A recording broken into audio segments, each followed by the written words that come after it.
that are happening all around the world. เป็นตัวใจเป็น That means we don't just แซง operate here in ว่า San Diego. We also have 8 different hubs of action around the world where we focus all of our global conservation efforts. And we are going to be meeting some animal representatives from many of those hubs today. อ๋อก็more like Right here, you can see we are starting to head downhill to an area called the Lost Forest. The Lost Forest is a lot of fun, but I have something even more fun for you, which is safety instructions. you scared So just remember to keep your arms and legs and other body parts inside the bus at all times. You are welcome to stand up during this tour if you want to get a better look at something. But if you do stand up, just make sure you hold on to those metal railings next to you. Keep both of your feet down on the floor of the bus, not standing up on top of the seats. And make sure you stay in that area where your seat is. Don't go walking back and forth around the bus unless it's an emergency and you need to get my attention. That is how we will have a safe tour. But like I said, this area we're in right now is called the Lost Forest. And it's modeled to give you the experience of being in a Malaysian rainforest. So naturally, this area is home to many rainforest species, including monkeys and tigers. Coming up here on our right side is where the tigers live. So as we pull in, keep your eyes open, and I was going to say let me know if you see a tiger, but I already do see one. He is a little bit hard to see right now, but he's lying down right at the back of his habitat behind that tree. So as we roll by, if you look through those leaves, you might get a little glimpse of his orange fur over there. And we do have 3 tigers who live here. They're all brothers. Their mother was rescued from her native habitat over in Malaysia when she was getting a little bit too close to some villages and scaring the people. So we brought her here to be an ambassador for her species many years ago, which was better than any alternatives. And she has done a great job of securing the future of Malayan tigers since then.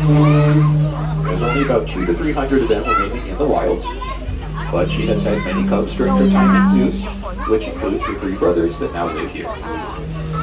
So that is one way that we're helping to protect endangered species like the Malayan tiger. Oh, so Hong Kong only for a tour only. Here at the zoo. Yeah. But we do have a lot more than just tigers who live here. So let's keep it moving. I think I want to Coming up next on our right side is normally where Yeah, the hippos live. gặp tiếng bơ cơ nó rửa But you can probably tell just by looking, there are no hippos in there right now. Their habitat is undergoing some construction. So while that's happening, our 2 hippos, a mother and a daughter, have temporarily moved into the urban jungle right next to the giraffes. So if you wanted to head over there before you go today, you should look for those 2 hippos. They are still here. But as for their space we just passed by in the Lost Forest, we are always committed to making sure the habitats are as enriching as possible for the animals. We want to kind of emulate their natural environment and give them lots of opportunities to practice all their natural skills. That's what's happening with the hippos, making their habitat even better for them.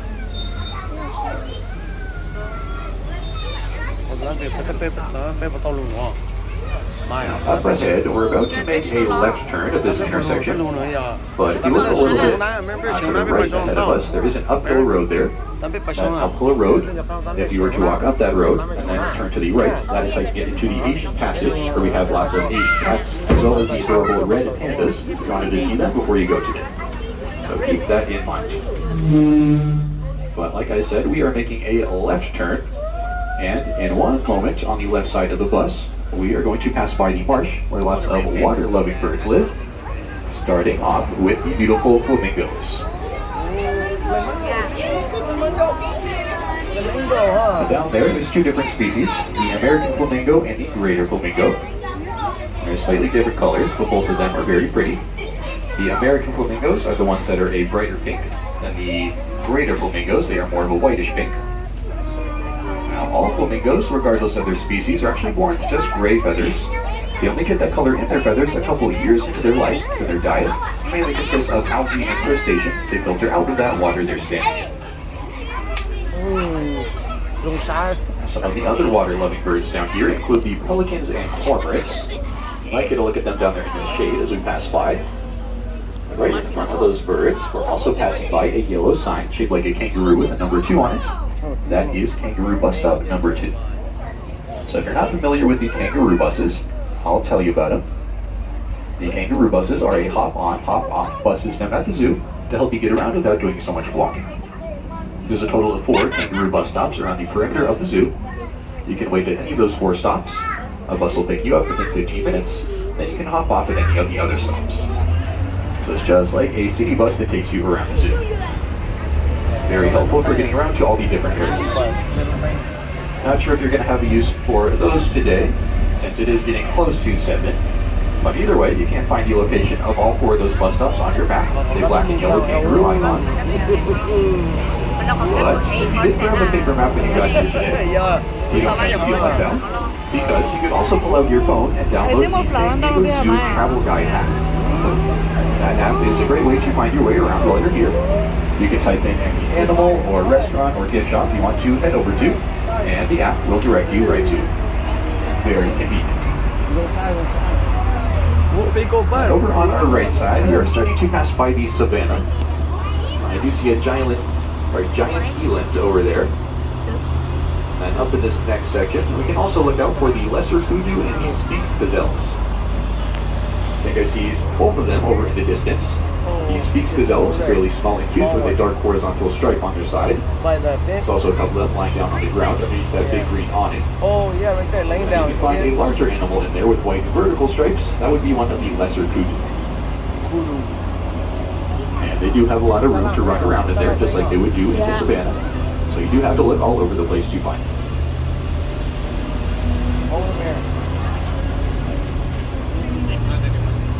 Now also coming up on our left side, we are pulling into Polar Bear Plunge. Probably guessed from that name, this is where the polar bears live. As we pass by, I do see a bird. Not sure if you guys can see any polar bears. We'll stop to look for 1 second. Down here, So you can stand up while we're here. I'll let you know before the bus starts moving again. While we're here for 1 second, the polar bears are a great opportunity to talk about climate change. The majority of scientists do agree that climate change is happening right now and negatively affecting pretty much every habitat around the world, but especially the Arctic where the polar bears live. As we release greenhouse gases into the atmosphere, that is making the Arctic ice melt, and as that happens, it's making it harder for the polar bears to roam around and hunt seals, which is their main food source. It's also making it harder for them to build their dens and have more polar bears. Yeah. But I think we're going to keep going again in 1 second. So you're standing up, just make sure you hold on to something while we get going.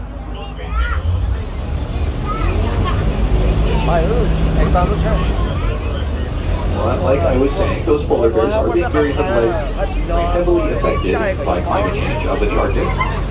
But there are things you can do to help them, such as reducing your water usage. So water uses a lot of energy to clean and heat a pump. By doing things like taking shorter showers or using drip irrigation systems in your yard, just like we do here at the zoo. That will help protect the polar bears up in the Arctic, as well as all the other habitats around the world that are being affected by climate change. But for now, back on our right side, we are continuing to pass the savannah. I do see a southern Gerenuk in that cave on the back left corner of the habitat. Oh, right there. Their name Gerenuk means giraffe neck in the Somali language. And if you check out that long neck that they use to reach into the trees and eat the leaves, you can probably guess why they're called it. And last but not least in the savannah are the Chicoan peccaries. But they're all lying down on the ground towards the way back of their habitat, a big pile. They kind of look like little fuzzy pigs. They are technically not pigs, but they are closely related.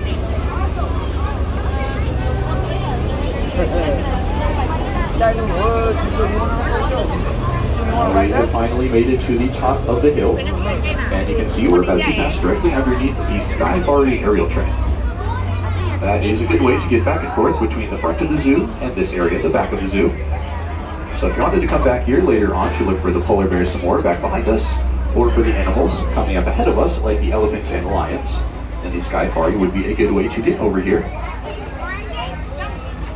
Before we see those elephants and lions, in this habitat on our left, this is where the mountain lions live. You can look around for them. There are 3 that live here. Don't know if we'll see them, but you can notice their habitat does have a lot of very high rocky cliffs for them to jump up on top of. Mountain lions do have the ability to jump up to the height of about the top of this bus in one leap. So for them, it's not too high. Actually, I do see a mountain lion right now. Most of you towards the front of the bus can maybe see right now. He's directly to our left. Sorry, she is directly to our left on top of that rock next to that big roof structure. We'll pull forward a little bit more in 1 second so the rest of you can see towards the back of the bus. It looks like she is grooming herself right now.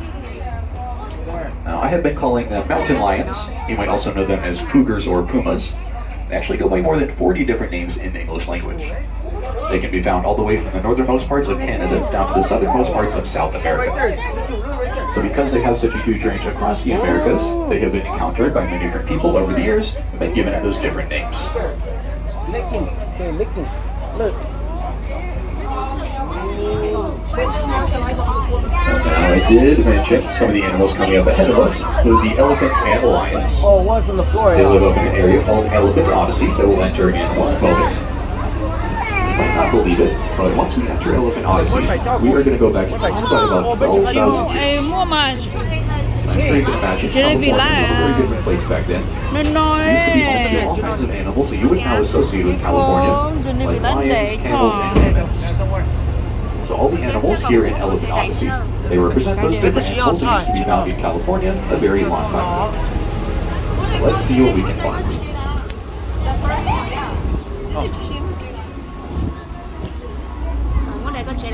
The first of the animals we can start looking out for are coming up on our right side.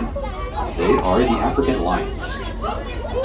Right side. right here. I also notice those rock hyraxes on our left. Those are very cute as well. But as for the lions coming up on our right, I do see our male lion named Ernest. Oh, right there. He's resting right on top of that wooden platform. Oh, with he's that right corner. there. Rachel up and on. He is fast asleep. And actually, our lioness named Miss Ellen. Alice didn't notice her. She is down there on the ground.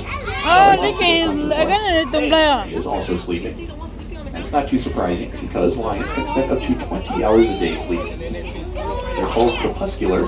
It's a fancy word that means they're most active at the beginning of the day and then again at the end of the day. They But sleep around 20 midday hours right a day. now, Ê, they are có một mostly cái mà ăn cho cái này. And if any of you have cats at home, that probably sounds pretty good. Simba. Coco right there. Simba right there. See? Simba.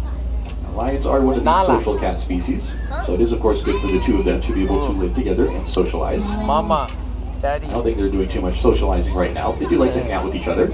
Ernest and Ellen are brother and sister. Bye-bye, Daddy. A group of lions that lives together like those two is called a pride of lions.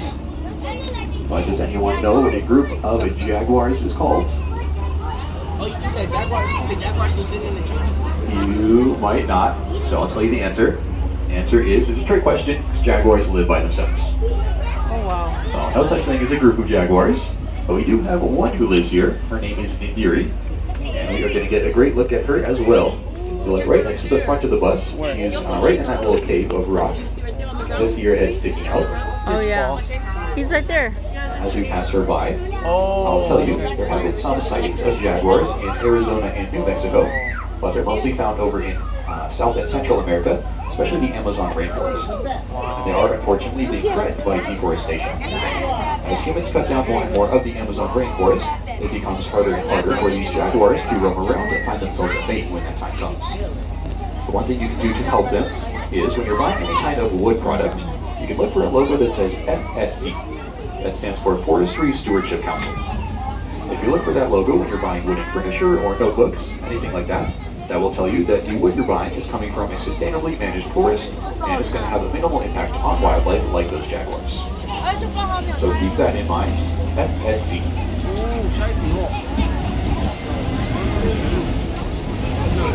But after those couple of cats, we can turn our attention more to the distance on the right side. You might start to see some elephants. Elephant. I should say we will start to see some elephants, because I already found one of them. Elephant. Wow. No, I found two of them. So, these two coming up on our right, the one closer to us, that is Mary, an Asian elephant. And the one farther back, that is Shaba, an African elephant. Now, as for those African elephants, you might already know they come from Africa. There's one specific place in Africa, northern Kenya, where the locals have been seeing more and more recently. Young elephants are being abandoned or orphaned due to the combined effects of things like climate change and conflict with humans. The locals over there, they know how important elephants are to their ecosystem, so they banded together back in 2016 to form the first community-run sanctuary for elephants in Kenya called Reteti Elephant Sanctuary. Over there, they find elephants in all kinds of difficult situations. Whether it's a young elephant whose mother was killed, or who fell into a man-made well and can't get himself out. They rescue those young elephants, rehabilitate them at the sanctuary, then eventually release them back into the wild, where they can live out the rest of their lives in natural elephant herds. We are partners with Caij Elephant Sanctuary. We are working together with them to learn more about elephants. And I'll tell you some more about that research we've done with them in a little bit. But again, we do have 4 elephants who live here. So the other 2 will probably be up ahead in one of the later sections. We'll go look for them in a little bit. But before that, we are going to take a break from the elephants to see the 2 secretary birds. Looks like one of them is up on top of that nest, way at the top of that tree. Probably see her if you're on the upper deck. Her name is Stella. And for us on the lower deck, up ahead, in that lower nest is Charlie, Oh, I see him male earlier. secretary bird. These guys are like cranes, but they're more closely related to hawks and eagles. Oh, wow. Unlike those birds who swoop down from the sky to catch their prey, these guys will just use their long legs to run after their prey. Then they'll catch it with their sharp beak or stomp on it with their feet. They can catch all sorts of things, like small mammals, lizards, even venomous snakes. Bird, yeah. 这马也冰箱头种路，就一种哎呀种路。 But going back to the elephants, you might have noticed over on the other side of the secretary bird, there is an elephant over there. Let's pull forward, see if we can get another look from a different angle up ahead.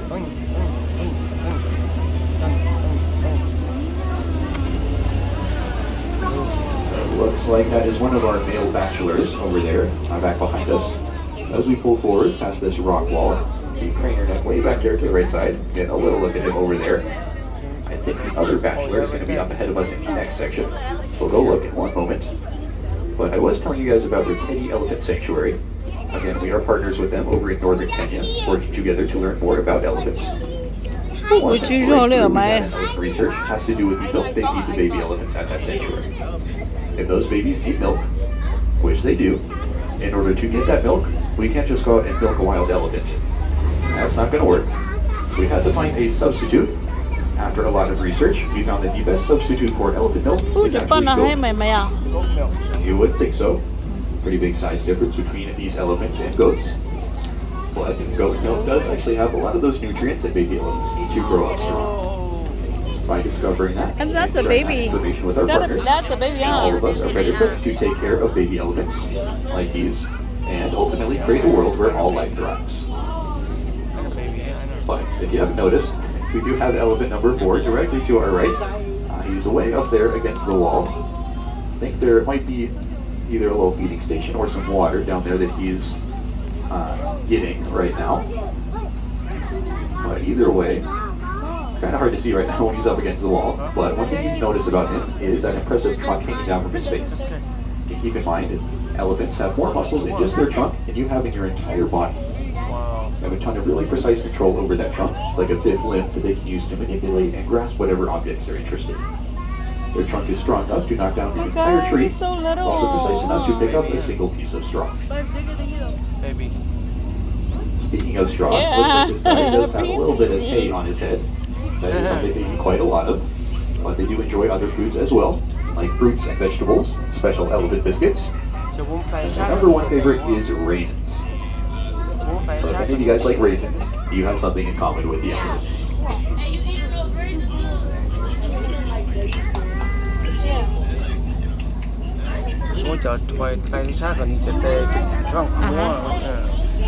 And I'm glad we got to see all 4 of them today. But for now, I think we are going to say goodbye to the elephants. Mine. Goodbye, The yellow elephants. one. Oh my god. Right after the elephants is where a couple different animals live. One of those we'll kind of get a look at is the camel. We have single hump camels who live here called dromedary camels. Also another species with 2 humps you might have seen before. And these camels live with a smaller animal called a pronghorn. Pronghorns look kind of unassuming, but they are actually the second fastest animals on land, second only to the cheetah.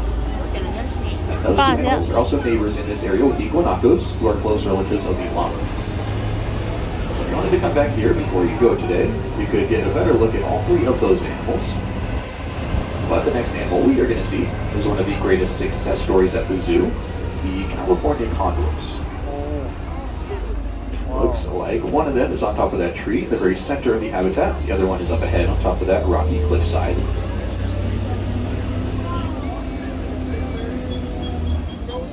So there used to be fewer of these California condors than there are people on the lower level of this bus right now.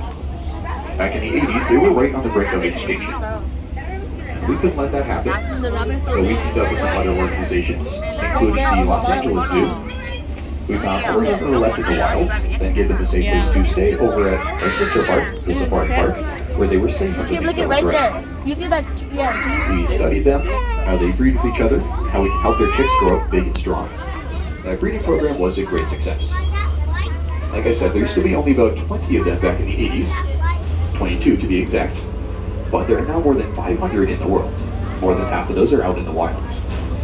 And it just goes to show, overall, even if an animal is at risk of extinction, there are things we can do to ultimately protect and save them if we team up with other organizations and have the support of people like you.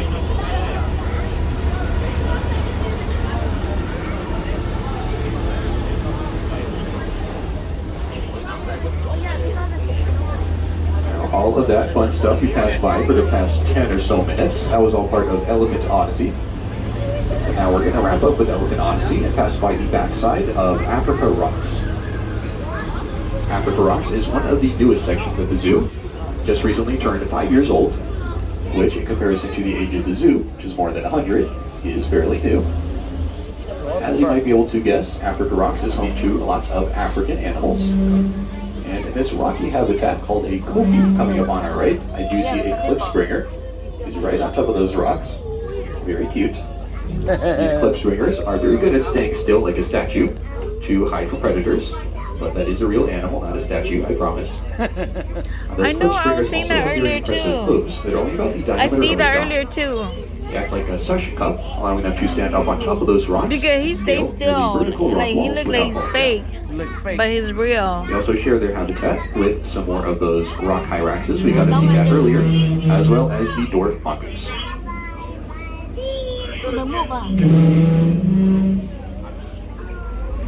Now, Africa Rocks is not just home to African animals, but also lots of plants, including this big garden coming up on our right, which is modeled after the Ethiopian highlands in Africa. That is just one example of the diverse plant life we have here. I know most of you are probably here to see animals, but plants are important too. Both plants and animals rely on each other in order to thrive. So if we care about protecting all the animals we're seeing today, we also have to work hard to protect those plants that they rely on in the wild for things like food and shelter. In fact, we are not just a zoo, we're also one of the most visited botanical gardens in the country. We take care of thousands of species of plants here. Many of them are endangered or even completely extinct in the wild. That way we have the opportunity to study those plants, and we have a reserve population if they ever need to be reintroduced back to their native habitat. So as you walk around later on today, before you go, pay attention to the plants around you. You might not be able to see some of them anywhere else.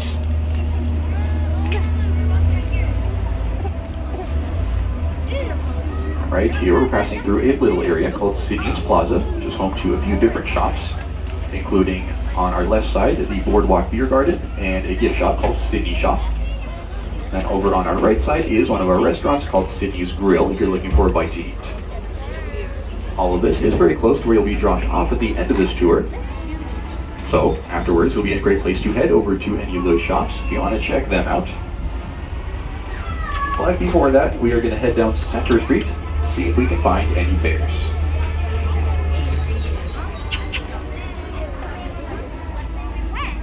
The first bears we can start looking for are the two sloth bears. We have a male named Kartik and a female named Shala. Sloth bears are kind of medium-sized with black fur, but I did just find one of them. He is hanging out in that swing, very center of his habitat. That's kind of cute. Before I tell you too much about these sloth bears, I'll also mention up ahead of us in the next habitat, you might actually already be up there is where our two snow leopards live. We have a pair of snow leopards and a pair of sloth bears. Both of those pairs were introduced to each other as part of an SSP, or Species Survival Plan. species survival plan is kind of like an online dating service for animals that live in zoos. Zoos across the country will work together in order to match their animals up and find them the perfect mate. We want to create mating pairs that are going to have high levels of genetic diversity and low levels of inbreeding so their babies are as healthy as possible. And let's see what our snow leopards are up to. As you might have noticed, looks like one of them is over there on the far right wall of the habitat, way up there. And the other one is up ahead on the left side of the habitat, lying down on one of those wooden platforms. As I was telling you, through those species survival plans, we are working to create genetically strong populations of threatened species, like snow leopards living in zoos. So again, these two snow leopards and the two sloth bears back behind us, both of them were introduced to each other through that species survival plan. They have been getting along very well, so hopefully that will continue, and they will eventually have some very healthy cubs to help support the future of their species.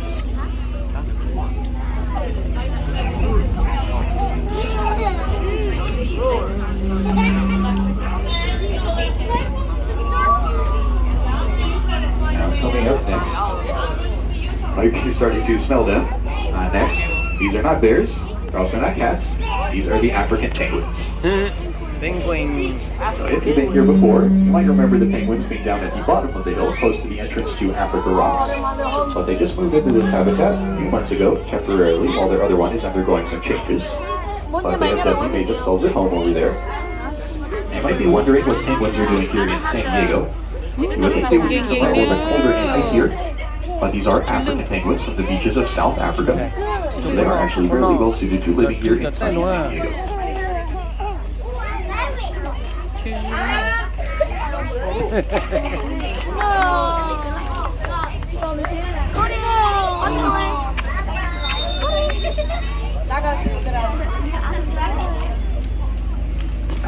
Going back to the bears, I do see one of them already. Right here is where our two North American grizzly bear brothers live. One of those bears is being adorable right now, rolling around on the ground towards the left wall of the habitat. The other one is back in the cave, lying down in that bed of hay. These two brothers, their names are Scout and Montana. They came to us from near Yellowstone National Park. Back when they were babies, their mother was teaching them some bad habits, like getting to trash cans and dumpsters for food. That is not a good source of nutrition for grizzly bears, and it also puts them at risk of coming to close contact with humans and creating conflicts that are obviously unsafe for the human, but also for the bear. We brought them here to be ambassadors for their species. Now they don't have to rely on garbage for their food anymore. They're also not at risk of coming to close contact with humans and creating those conflicts.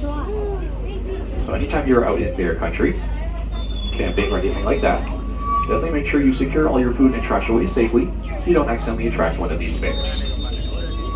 It's pretty cool to see all the animals up close here at the zoo, but when you're out in their native habitat, wildlife is best observed respectfully from afar. And although those two brothers were doing their own thing right now, they are good buddies with each other. Occasionally you'll see the two grizzlies napping right next to each other or even wrestling. Monkey. One last type of grizzly lives here.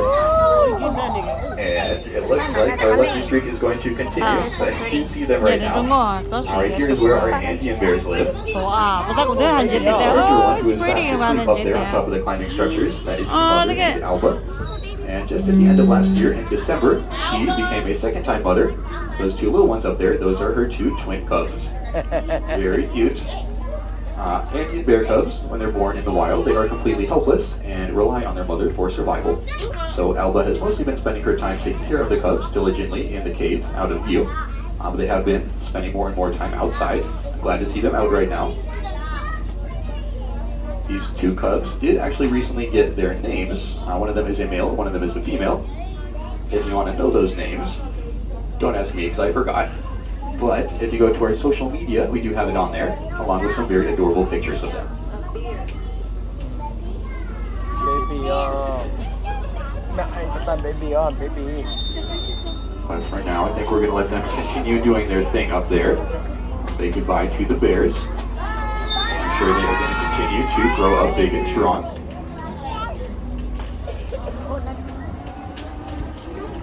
Alright, after the bears, if you take a look around here, You might be able to tell just by looking.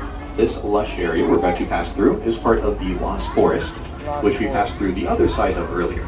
Lost Forest. As I mentioned back then, the Lost Forest is modeled after a rainforest, and we do care a whole lot about rainforests here. No. That's because they only cover about 6% of the landmass on Earth, but they house more than 50% of all terrestrial wildlife. Because rainforests have such a high level of biodiversity living within them, that is a really important type of habitat for us to pay attention to and protect. Every little bit of rainforest that we lose represents a ton of species of plants and animals that we are also potentially losing. If you're a coffee drinker, there is something you can do to help us protect the rainforest. Nấu nên chia ba. Next time you're buying coffee, you can look for coffee that is shade grown. That's coffee that's planted in the rainforest, beneath the trees, without having to clear those existing trees away. So that's why it's called shade grown. It's grown in the shade. That way, you can get your coffee while leaving behind all those trees, so they can continue to provide a habitat for all those unique animals that live in the rainforest.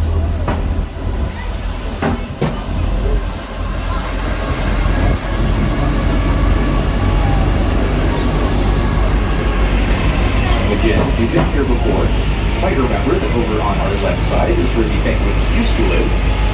But as we already saw, the penguins are temporarily not there anymore. They're now on Center Street. But that big pool we just passed is now home to some other animals, which are sardines. I know sardines don't really sound as exciting as penguins, but they are cool in their own way with their synchronized swimming. So if you wanted to head over there later on today before you go, you could see those fish through the glass. But for now, we're going to see what else we can find in Africa Rocks.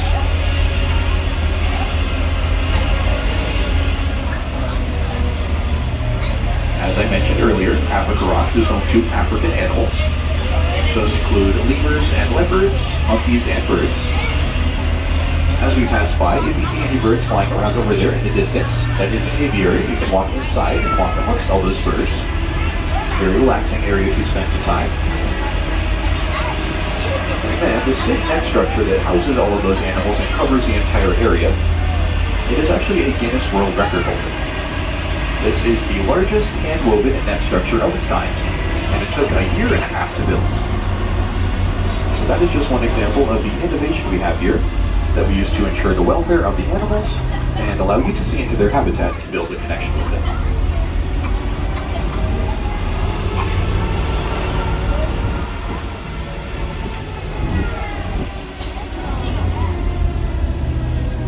Back on our right side, we have one last little area, the Australian outback, where the koalas live. Oh, So we can koala. start digging through the trees, see if you can find any of them snoozing up there. Right here is where our male koalas see, live. there's Females live up nothing. ahead of us in a different section. And we actually have the largest colony of koalas outside of Australia right here. We have had a lot of success breeding them in San Diego. Huh? Part of the I reason know, the koalas but are I able think to they're- enjoy themselves and thrive here is we grow their main food source, which is eucalyptus leaves. And I'll interrupt myself to say, I do see one of those female I didn't koalas even see right over on them. our right side. She's on top of one of those branches, and she is awake Oh, right yeah. now, which is pretty lucky. So getting a look to our right. But like I was saying about Oh, right eucalyptus, there. you might be able to smell it as you pass by. Many of the trees in this area are eucalyptus. There's plenty more dotted all around the zoo. So we can harvest those leaves and feed them to the koalas. And it's kind of a greener way of doing it. We don't have to have the food shipped here for the koalas. It's just already growing here on the grounds. And we don't do that just with the koalas and their eucalyptus, but many of the food sources for the animals that live here. We will grow those food sources right here at the zoo whenever possible.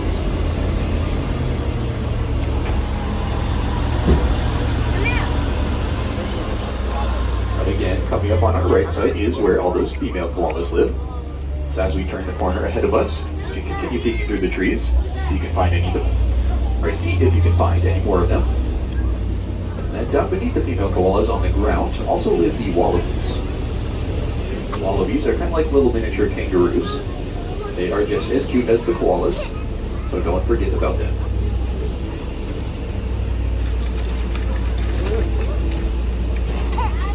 Now, as we finish turning this corner, you might start to recognize the area ahead of us.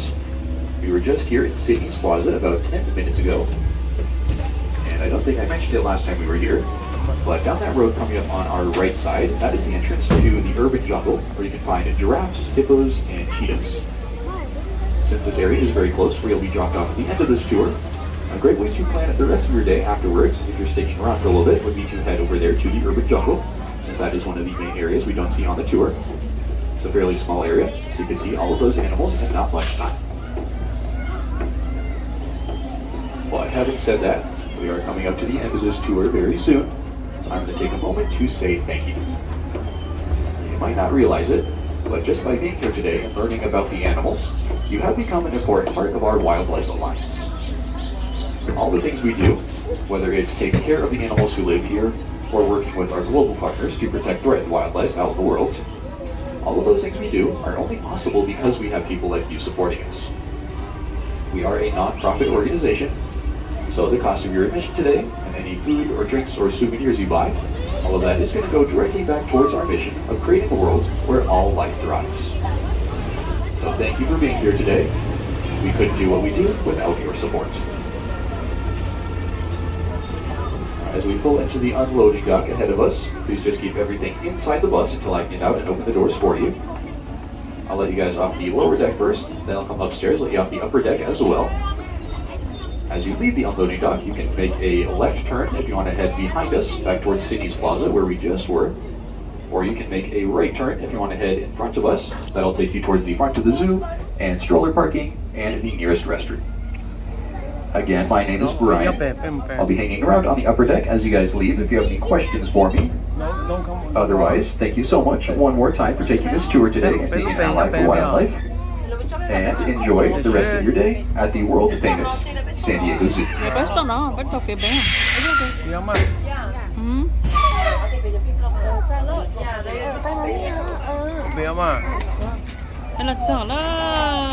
That's it for today.